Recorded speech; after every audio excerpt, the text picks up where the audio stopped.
अस्सलाम वालेकुम। उम्मीद करती हूँ कि आप सब खैरियत से होंगे। ज़बान भी माँ की तरह होती है, वो माँ बोली जो माँ की गोद से हम सुनना और बोलना शुरू करते हैं।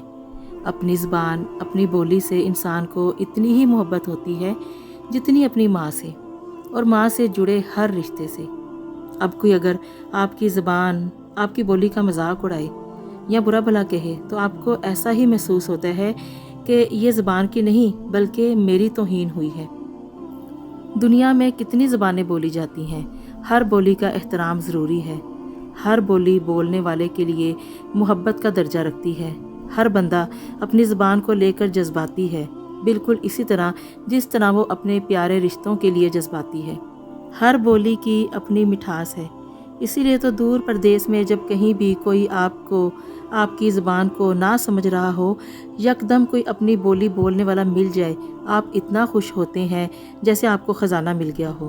अपनी बोली की कदरों कीमत जानना हो तो परदेसियों से पूछें, जो तरसते हैं अपनी ज़बान, अपनी बोली में किसी से भी ढेरों बातें करने के लिए, क्योंकि जब उनकी कोई बोली नहीं समझता तो वह बस ज़रूरत की मुख्तसर बात करते करते जैसे बोलना ही भूल गए हों, मुंह पर तो जैसे ताले ही लग गए हों।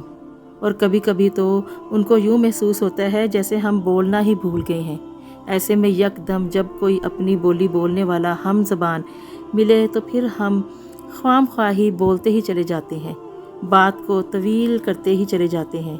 अपनी ज़बान सुनने को, अपनी ज़बान बोलने की इतनी खुशी होती है कि तमाम ज़रूरी काम छोड़कर बस दिल करता है कि बातें ही करते जाएं।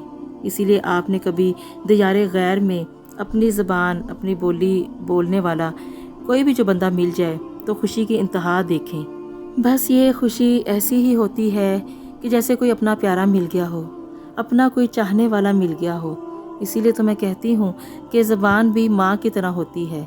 वही माँ वाली अपनायत, वही माँ की खुशबू आती है, वो खुशबू जो हम माँ की गोद से सुनना और बोलना शुरू करते हैं। और फिर इसलिए तो अपनी ज़बान से हमें इतनी ही मोहब्बत होती है जितनी माँ से होती है, क्योंकि ज़बान, माँ बोली भी माँ का रूप होती है। हमेशा अपनी माँ बोली और दूसरों की माँ बोली का एहतराम करें, क्योंकि हर एक की ज़बान, हर एक की बोली उनको वैसे ही पसंद है, बिल्कुल वैसे ही उनको ऐसे प्यार है उससे जैसे वो अपने रिश्तों से प्यार करते हैं। और दुनिया में जितनी भी ज़बानें हैं, जितनी भी बोलियां हैं, उनकी कदर व कीमत वही जान सकते हैं जिनकी वो ज़बानें हैं।